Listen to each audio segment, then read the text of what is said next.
అందిస్తున్నది. దేవునికి స్తోత్రం. పెద్ద మనిషి చాలా అందిస్తున్నాడు. దేవునికి స్తోత్రం కలుగును కాక. Praise the lord.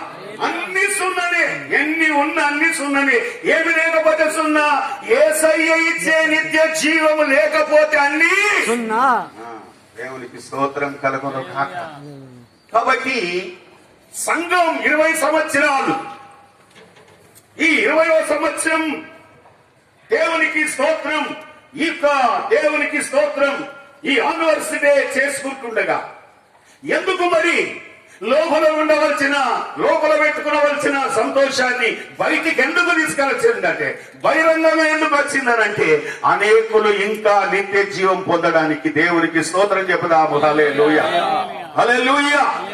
అంటే సంఘము ఈ లోకములో ఏమి చేయాలి అని అంటే, మనవలే అనేకులు మన పొటం చెరువులో ఉన్నారు. దేవునికి స్తోత్రం కలుగును కాక.